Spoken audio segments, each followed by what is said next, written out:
From the Edge Media Studios in downtown Indianapolis, this is Indiana Issues. Here's your host, Abdul-Hakim Shabazz.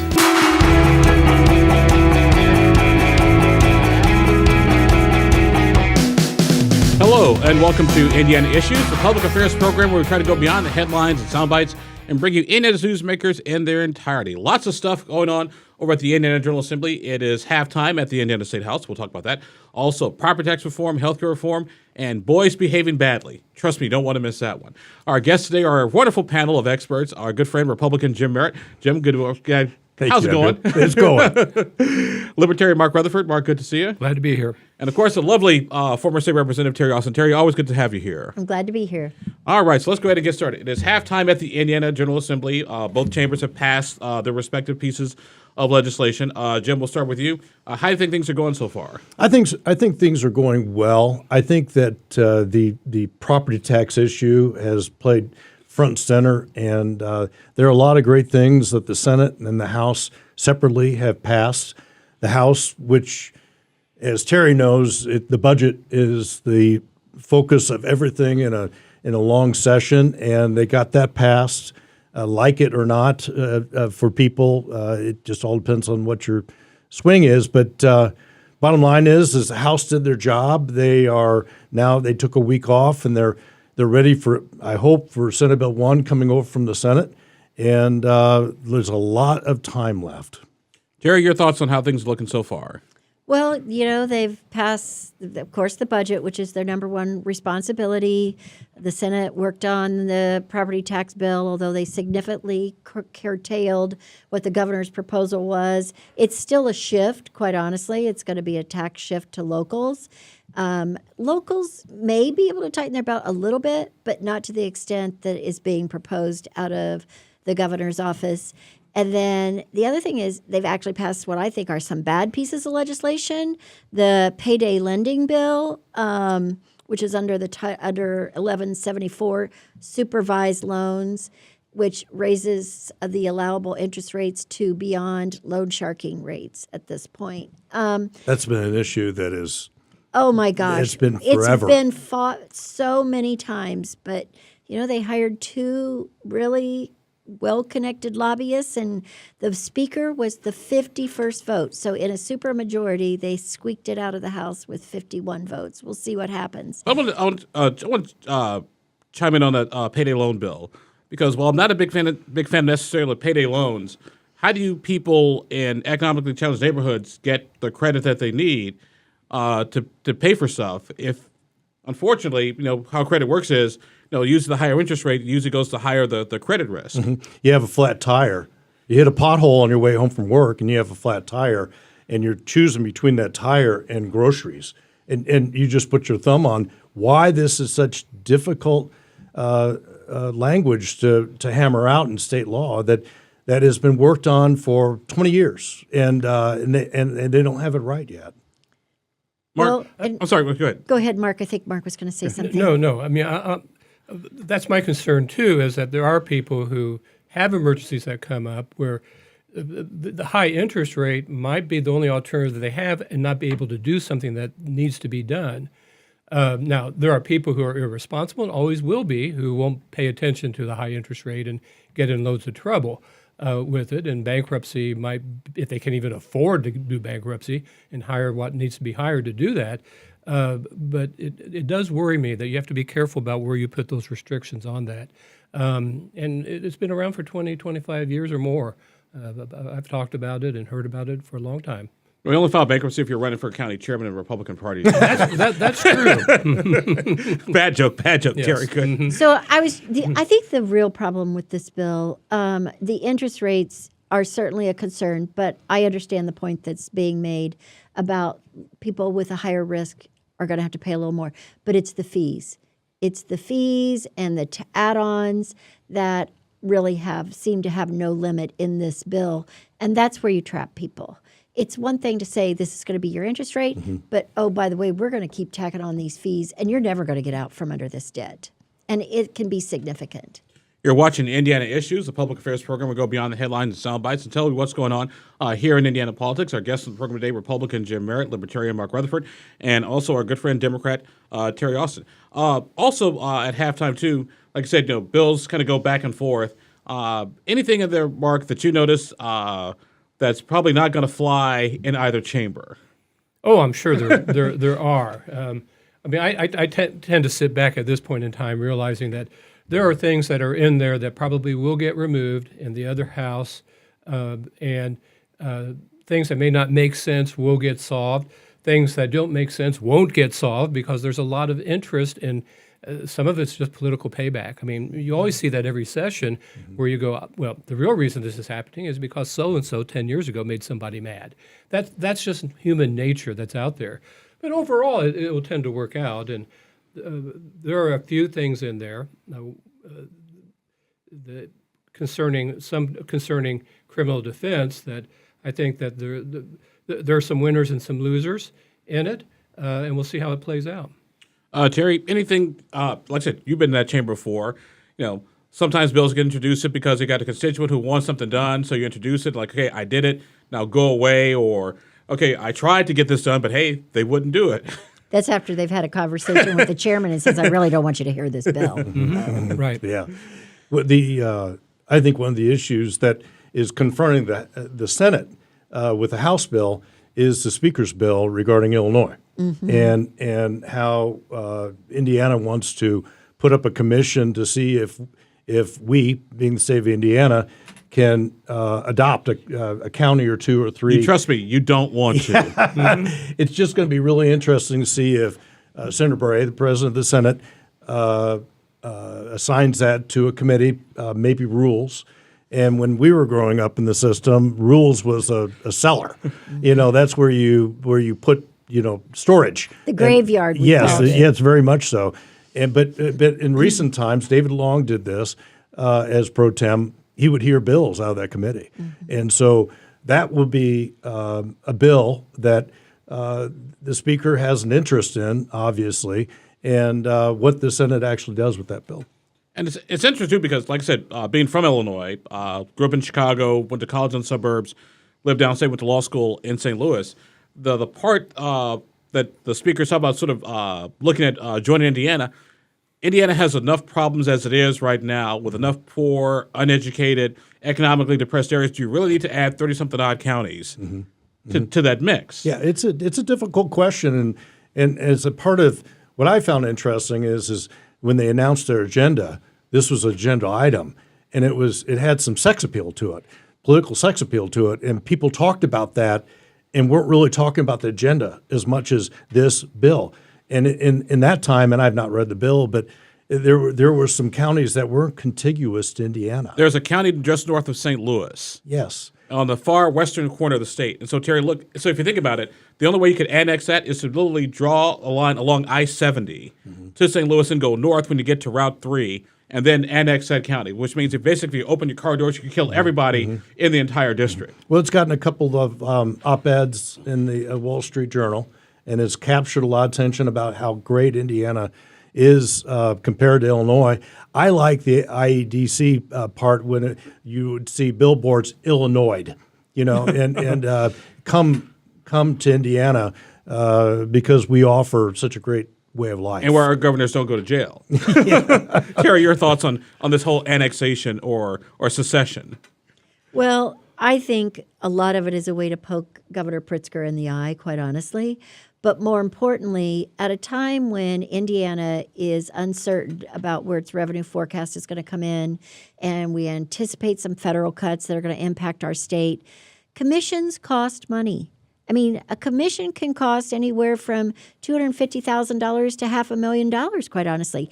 Is this the best use of our money, given the fact that it's such a long shot? And the truth is, this thing couldn't happen for at least probably a couple of decades, if it happened at all. And by then, the people in Illinois may have changed their mind. And what have the people of Indiana got to show for it? So, you're watching Indiana Issues, the weekly public affairs program that goes beyond the headline sound bites and brings you Indiana's newsmakers in their entirety. I also talk about the big issues of the day. Well, one big issue that Indiana lawmakers deal with is property taxes.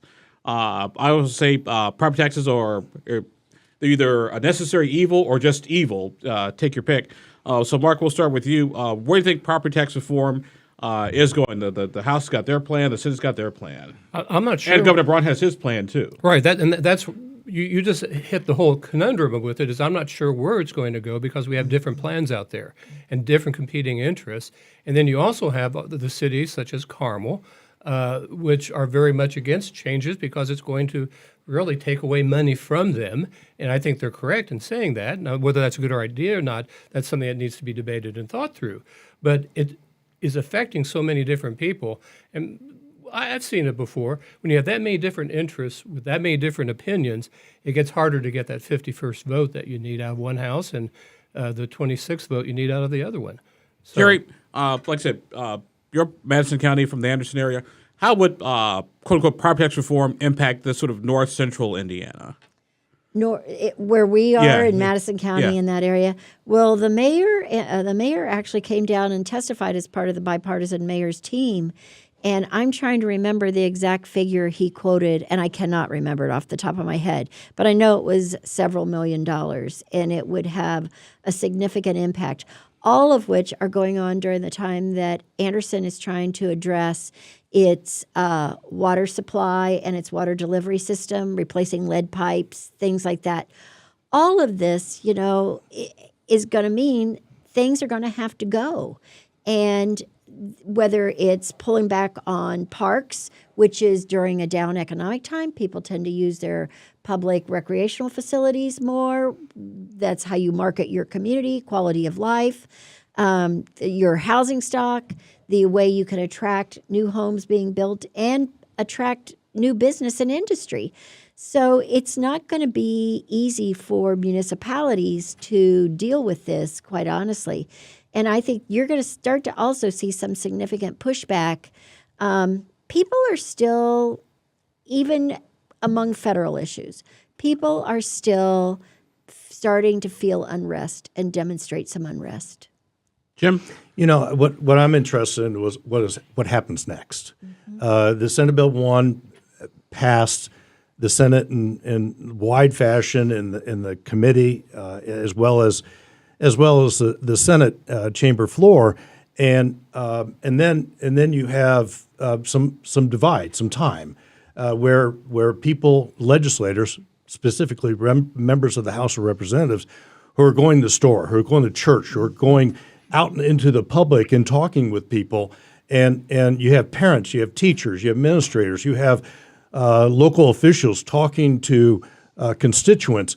And unlike in 2007, you and I talked about this the other day, Abdul, 2007, 2008, it was kind of a bubble in Marion County and what the property taxes were doing to the older homes along Meridian Street in the city of Indianapolis. But there was a short time frame there, and there was a hurt.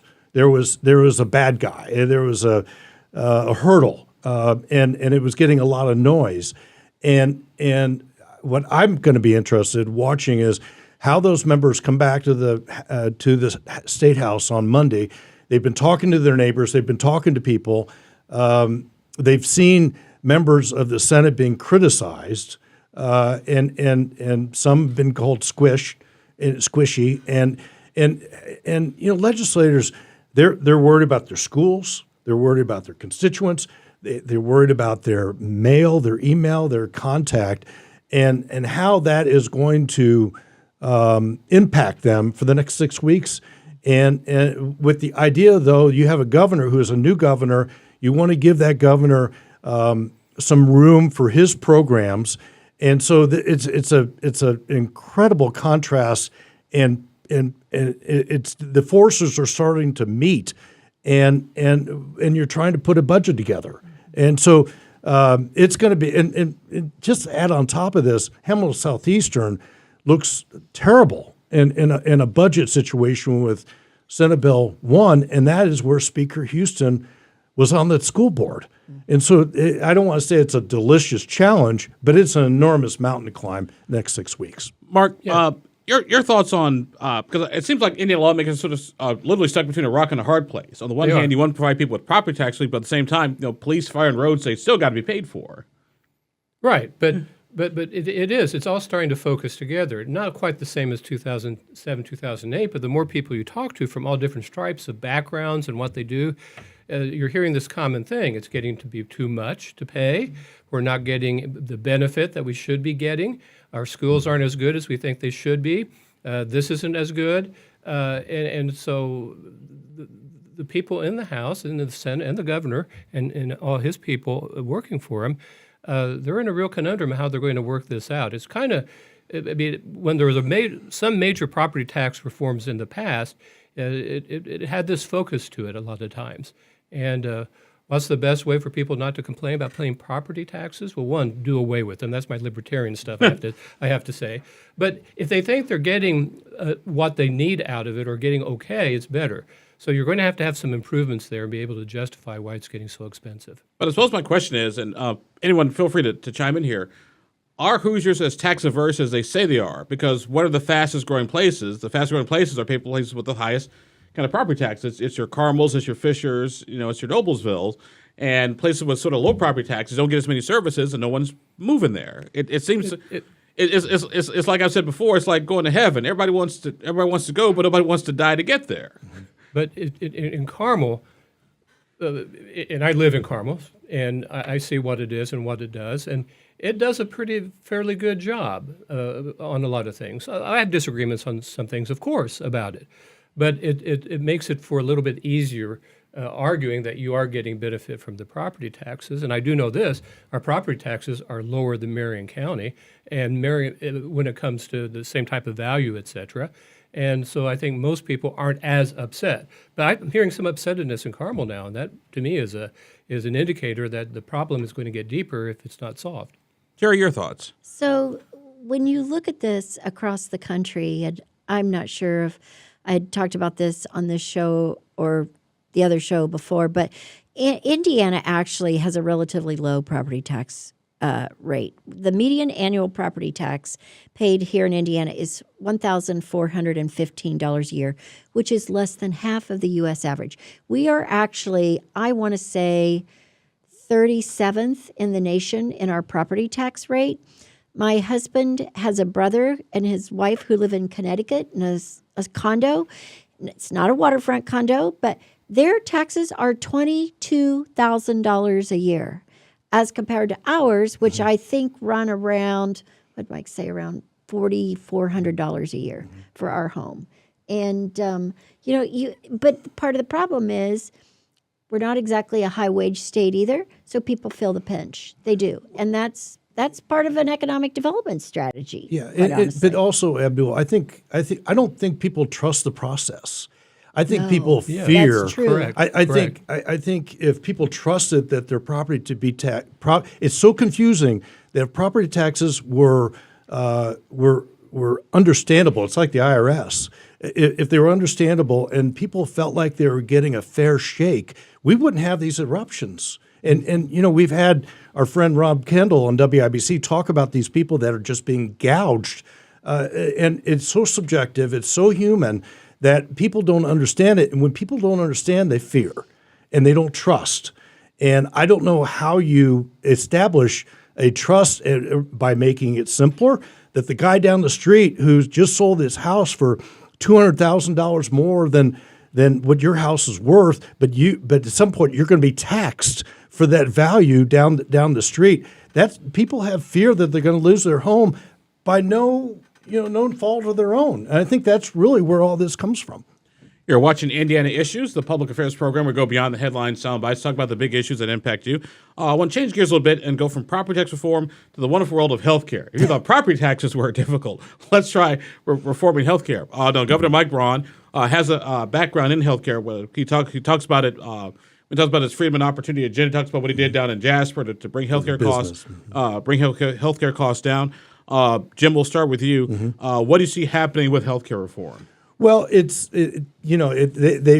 been for years now. They've been kind of nibbling around the edges on the idea: is a hospital for profit or non for profit? And Indiana, it's been established as a very unhealthy state.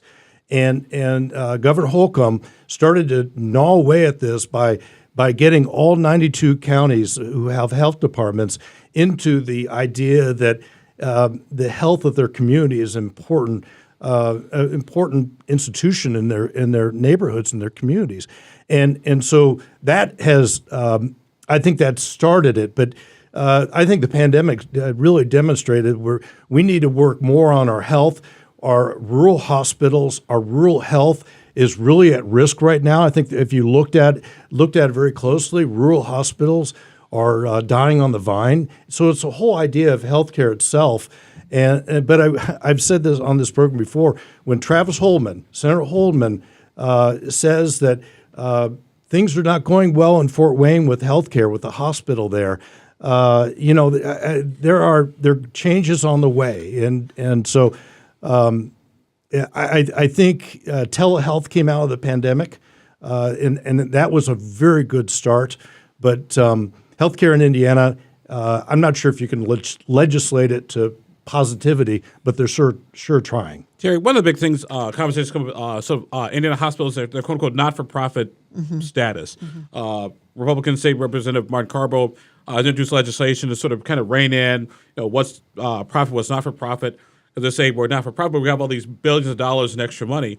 I spoke to the folks at the Indiana Hospital Association, like, well, yes, we do have profits, but we take those profits and reinvest them back into our respective communities. What's the Hoosier to believe?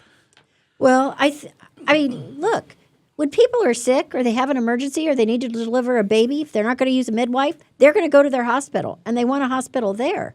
And the rural areas are becoming medical deserts, quite honestly. This was my area at the Statehouse for a number of years. So there's sort of been this, we're going to gang up on hospitals, quite honestly, over the last several years. There's no other way to put it. Do they need some scrutiny? Possibly. Nobody talks about executive compensation. Nobody talks about some of the spinoffs and how they create these conglomerates. But the other thing is hospitals are just one cog in the wheel. Nobody's talking about drug manufacturers. Anybody looked at their Lilly stock lately to see how it's soaring as a result of the new drugs they're putting forward? We won't even touch the price of drugs in Indiana. Nor will we touch the middlemen, the pharmacy benefit managers, because they are the ones that, quite honestly, we really needed to focus on for several years. And every time we try to do something serious, people would back down. I will tell you that one of my dear friends who's a Republican legislator told me one time, because I was sitting down talking to him, and I said, look, you know as well as I do, this is what we're going to have to do, this, and this, and this. He said, I know, but we're going to make some of our friends mad. And I thought, well, that's all you need to know. Mark? Yeah, well, that's a good comment. We make some of our friends mad. That's always a problem that's out there. But I see the two things that are out there that concern me a lot. One is that Indiana does have, among too many people here, a culture of not living a healthy lifestyle. Thank you. I was about to ask that question. Yeah. Well, it's not a healthy state. And it is what it is. That's and right. I've got family that's been here in Indiana, and I think they're smarter than the way that they eat and do and exercise and take care of themselves and not go to the doctor, et cetera. So how do you solve that problem? I don't think you can legislate it out of there. But what you can do is you can make it easier for doctors, dentists, and others, and you've got to deal with some federal requirements as well and work with the federal government to make it easier and more productive for them to have a good life in a rural area, a good practice, and make good money there. And you've got to promote that. I know areas that don't have a dentist anymore unless you have some money or unless you have the ability to just hop in your car and drive an hour and a half to Indianapolis or to Lake County or to Fort Wayne, et cetera. So we've got to do that. We've got to take away certificate of needs, I think is what they're called, about building new hospitals. And those are easy if you know the business to keep a new hospital from being built. And so you've got the competitive urge not to have a competitor, but you need a hospital nearby you can drive to. You don't have to have hundreds of doctors, but it'd be nice to have one doctor 24 hours, 24/7 to be available for things that come up and not have to drive so far. Terri, it's interesting because I want to say this week up in the Fort Wayne area, one of the Fort Wayne hospitals just bought Parkview, I think it was. Right. Yes. And so once again, it seems like the longest road from monopoly to monopoly. You have the bigger hospitals, the smaller hospitals, because you got to grow and you got to make profits. obviously we're a free market system, but healthcare isn't necessarily a free market item. How do we fix this? Well, unless we are willing to tackle all parts of the system, all we're doing is putting a Band-Aid on one thing. And then at another point, it's like, it's kind of like a balloon. It'll pop out somewhere else. And those are the kinds of things that, everybody's going to have to sit down to the table. And I almost think, if they don't have enough information about the whole healthcare system by now and all the things we've done to study it, they're never going to know.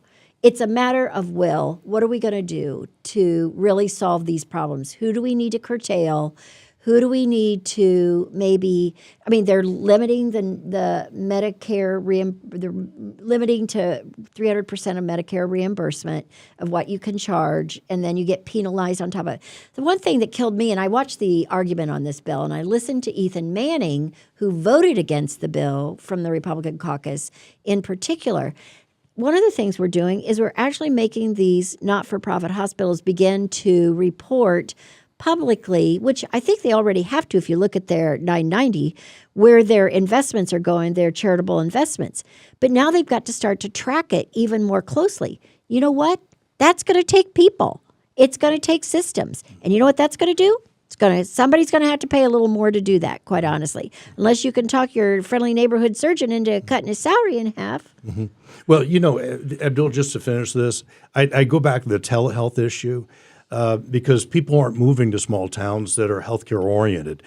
Telehealth is going to have to be incentivized. It's going to have to be available. The state has to be completely clear of constant blanket of broadband. There are so many different bites of this apple that need to be consumed. At the same time, telehealth is being discontinued in Medicare. You're watching the Indiana Issues, a public affairs program where we go beyond the headline sound bites and bring you the big issues facing Hoosiers here in Indiana. Before we get to boys behaving badly, I want to talk about the other B word, the budget that's out there, which the one thing that lawmakers actually have to do. The House has passed their budget. It's going to go over to the Senate side of things. Then we've got Governor Braun and sort of his thoughts and everything. And then we know what's going to happen at the federal level. And speaking of health care, I want to say Medicaid is now eating up like 65-70% of every new dollar spent here in Indiana. And within a few years, it'll almost top education. Jim, you're in the Senate. Well, we know that Medicaid before the pandemic was approximately, Medicaid was like 340,000 people in our state. Now it's 700,000. The Senate voted to take that down to 500,000.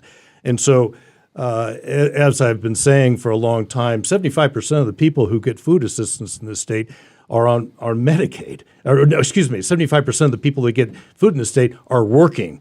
So that people are working two jobs to make it ends meet.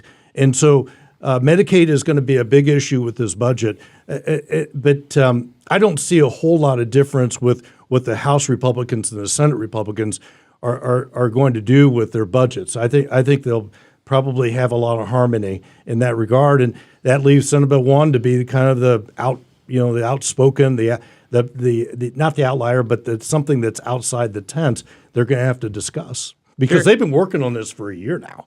Terry? Well, let me just say this. Regardless of how people feel about the choice program in education, our voucher bill is now $1.3 billion out of every budget. $1.3 billion. And all we're doing is in raising the cap of how much wealthier families can make before they qualify. We're not doing anything about universal pre-K, which is a proven money saver down the road. No raises for teachers. So that's sort of, it was the big kind of rallying cry a few years ago during a couple of election cycles. Everybody was all big on raising teachers to $60,000 minimum. We're not even going to get there. And schools are going to be underfunded. And if this property tax bill goes through, they're going to get a double whammy. So I think the budget leaves, and then we're wasting money on this Illinois commission. Why in the world do we think that we're not picking the right priorities, in my view? Mark? Well, I agree we're not picking the right priorities. When it comes to charter schools, et cetera, I think they tend to favor the wealthier, and that should be addressed. It should be for anybody to make the choice and be able to afford to do that. Charter schools are better for some students, in my opinion. The current public school system is better for some students. So that's a concern, but it's a picking priority. And I like you bringing up the state commission on taking Illinois counties that aren't very well off and from an economic standpoint. And why are we spending money on that right now when we've got other priorities that we need to address? Now let's get back to the other B words, boys behaving badly. No, yes. On the one hand, we have Indiana Attorney General Todd Rokita, who's in trouble with the disciplinary commission, who may lose his law license within the next year or so. On the other, across the hall, you have Diego Morales and all Diego's issues. The latest is, which we'll be breaking on Story Daily Politics in a couple days, Diego apparently went to Hungary with his wife for some event and wanted to get the taxpayers to foot the bill to reimburse him for the bill. And they did the same thing on Chicago on a trip to the Japanese ambassador's birthday party or consul's birthday party and wanted like a state vehicle as opposed to his own vehicle. Terri, what's going on here? Too much one-party control for too long. Sorry, guys. You nailed it. That's my opinion, too. Yeah, Supermajorities are dangerous, and it's starting to bite, in my opinion, the Republican Party. Yeah, the Republican brand takes hits every once in a while. We've had statewide officials who have run into situations that would be considered scandals, and it just doesn't help public policy at the Statehouse. It doesn't help Governor Braun with what he wants to do. And I don't like talking about it because obviously, even if we were Democrats, I wouldn't like talking about it. It's not positive for the state of Indiana, and that's a disappointment. People already distrust government, quite honestly. And things like this, episodes like this that make the media and that people know about just causes them to not only distrust government, but distrust politicians. Everybody gets painted with a broad brush. Has it gotten worse over time? It used to be it was bad to mess around on your spouse. Right. Now that's all you did. Hey, congratulations. Well, I think there's so many media outlets right now. There's so much opportunity for everybody to comment, and within seconds, the world knows it has read your cheat sheet or some other media outlet. But the new media, that being social media and everything that is attached to it, is and you have a license. A person has a license to say what you want, if it's true or not. And so you talk about fear, and you talk about lack of trust, and you talk about they're all in the same kettle. That really hurts people at the Statehouse and beyond. Mark, has social media sort of exacerbated the situation? Yes, it has. It definitely has. But defamation, saying something untrue and hurtful about somebody who is even a public official, you can still have defamation. It just takes a higher standard because of their position, they have to take some of it. That's what the law is. But here's what befuddles me is that I'm seeing some stuff now that back in the good old days, the Democrat Party or the Republican Party would have stomped it down even without all the publicity. And that's what I don't understand. There are some people I think got hurt by it. They really wasn't that scandalous. But the party was thinking long-term success about what we want to do. This is not working. This is bad for us. The person doing it is either that bad or is that stupid to come out looking that bad, and we've got to get rid of them. And I'm just not seeing that as much as I used to. You're absolutely right. I recall a time when it was former state representative Denny Oxley got in trouble with a young woman left her at the gas station. Then you got Curtis Hill, former Attorney General, and all of his issues. And now it's like, okay, what's going on? You're in a microscope. You've been given the public trust. What's your problem? Well, I think you if I was in those shoes, you'd fight back. That's fake news. It's lies, and it just everybody knows it now, and it's almost, I don't want to say accepted behavior, but it's something that people, they all do it. Tolerated. Yes. A lot more than it used to be. Well, part of the thing I think is too the fact that many of the districts are drawn to less than middle of the road standards. I'll say more competitive districts. We really don't have competitive districts in Indiana much anymore. And when you have districts that way, you tend to bring out people with more extreme views who run for office or who get a sense of entitlement. And it's a very dangerous attitude to have, quite honestly. But that's what's happened. That is the definite shift that I have seen over the last 10 years. An arguable way to take care of that is an open primary system. Oh. Get rid of D's and R's, the top two vote getters. Unless you get 60%, you do that, you solve a bunch of issues. Do we have an hour to discuss that? Well, next go round. We're almost out of time here. I want to take a few seconds as we sort of get through this first half of the session. We got the second half coming up. Predictions, prognostications. What do you see in your crystal ball? Jim, we'll start with you. I think we're going to have a very good forecast in April. I think Senate Bill 1 is put in the budget, and it's passed by everyone.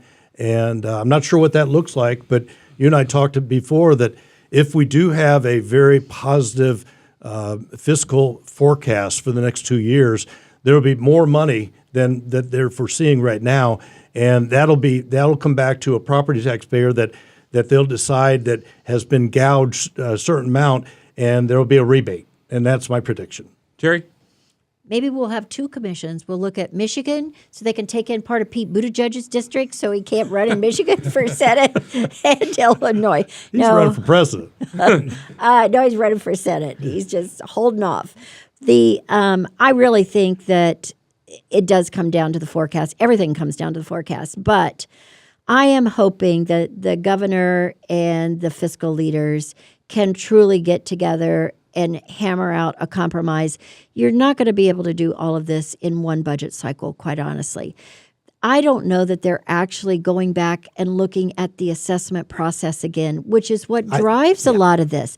That was totally absent from any of the testimony and conversation this time. I would agree with that, but also I'll add on my prediction that Governor Braun will say, I want to end property taxes by the time I leave the Statehouse. Good luck with that one. I don't think Fort Wayne will become a part of Illinois. And the reason I say that is yesterday I was looking at all these proposals, counter proposals from all different people, and this may have actually come from the governor's office of Illinois. I'm not sure yet about that. And it was a redrawn map that like the third of Indiana would be part of Illinois, northern third, and we'd get the bottom third or 40% of Illinois. And I'm looking, I'm saying, is the same thing as Lake, not Michigan, but Lake Illinois, Lake Chicago? Yeah, Lake Chicago. It's like that. It's like, no, I don't think Fort Wayne really ever said they wanted to become a part of Illinois. So I don't think that will happen. We used to have a map that looked like that. It was called the Northwest Territory. That's right, yes. Good point. That's what's old is new all over. For you history buffs. Like I say, you stick around here long enough, you will see everything 2-3 different times.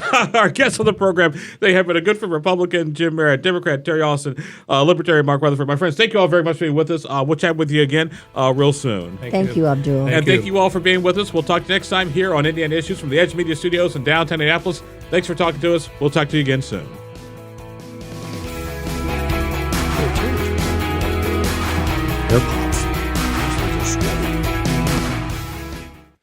Is that possible? Messes up my hair.